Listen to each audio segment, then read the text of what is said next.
Hi, my name is Vicky Lee and I'm your success coach. Have you hit a glass ceiling in your life? 90% of your life is great. You have a good family, a good home, but maybe your marriage is a little lifeless or your business isn't exciting anymore.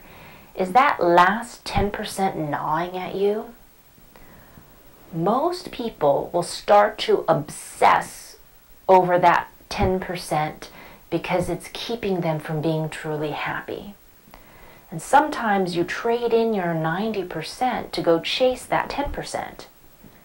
Before you make that choice, I want to explain to you what you're in for in this video. Usually, it's better not to deviate from a pattern because habits form grooves inside your brain that creates a bureaucracy of the mind. Your mind works like the intricate workings of a clock or a watch. So when you change one thing, you have to change everything. If you take out a little cog, the whole ship no longer runs on time. It's almost like if you have a stone lodged into the cement foundation of your house, and you notice that that stone's creating a little bulge in the floor, so you want to take it out. But as soon as you remove it, forever after, you're going to have a hole in not just in the foundation of your house, but in your floor. And eventually, over time, it's going to cause these walls and even your roof to start to cave in and then collapse. So sometimes you want to just fix one little gaping hole in your life, but then you have to rebuild the entire house. So many times people want to fix that one gaping hole in their lives, but that hole lodged into the foundation of who they were when they were children. So they've spent years and decades building their life on top of this foundation with holes. Now these holes are called different things in different traditions. In psychotherapy, those holes are called psychoses. In New Age thought, they're called beliefs. In Hinduism, karma. In Buddha, dukkha. In Catholicism, sin. In Islam, kifara. These little holes are not truth. They're untruths. They're negative energy. Negative energy is the same as dark energy. They're usually cultivate things like side effects of dark energy are jealousy, greed, hate, etc., etc. But basically the way the hole functions is it sucks life. It sucks a life force from everything around it. And a lot of people are tired of having this little black hole that sucks life force from everything around it, so they just want to get rid of that tiny little hole. So then they go hire someone, like a therapist or a mentor or a healer, and say, hey, I have one little hole, just fix this one little hole. But because your whole life is built on top of a foundation with that hole in it, if you fix that one little hole, your whole life will be affected, for better or for worse, and usually both.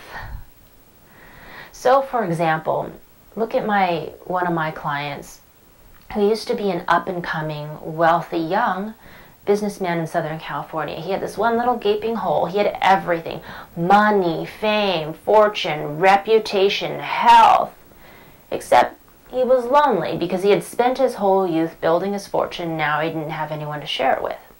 One tiny little hole. So he went about dating, and dating didn't satisfy him, so he decided that he could sweeten the taste of dating with a little bit of money. So he would shower these women with expensive gifts, and eventually that turned into expensive alcohol and some expensive drugs and some expensive vacations, and maybe add more women to the mix. You know, more is better, right? And when that did not satisfy him, it caused him to make some bad business decisions, and he ended up losing tens of millions of dollars just to fix one little hole. But even after he went to rehab and was broke, he's still obsessed with that little hole. That's generally what we're going to do. We're going to become obsessed with one little hole in our lives. What do you do every Valentine's Day? You have a pity party? Every time you see someone in your industry succeeding, what, do you feel good for them? Are you happy? Golf clap. What's your one hole in your life, your one gaping hole that you obsess over? Most people are going to obsess over their one little hole because that's a secret to making them happy. But you can be happy and loving right now, and that hole will fix itself. And here's what you have to do to prepare for happiness. You have to meditate. It's very hard to meditate. I've been doing it for over 20 years in every form possible. I have traveled the world hunting down avatars and living for months with revered spiritual leaders in the forest, the desert, wherever they are. And what I find works best for me to really kick meditation into high gear is I like to starve myself for up to 5 weeks at a time. I also like physical torture, like sleeping almost naked on the frozen forest floor and letting my body go into hypothermia. I do a lot of things to make meditation work for me.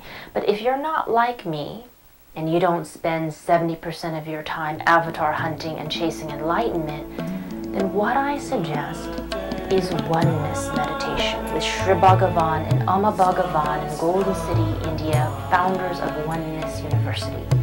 And you can do this for free online.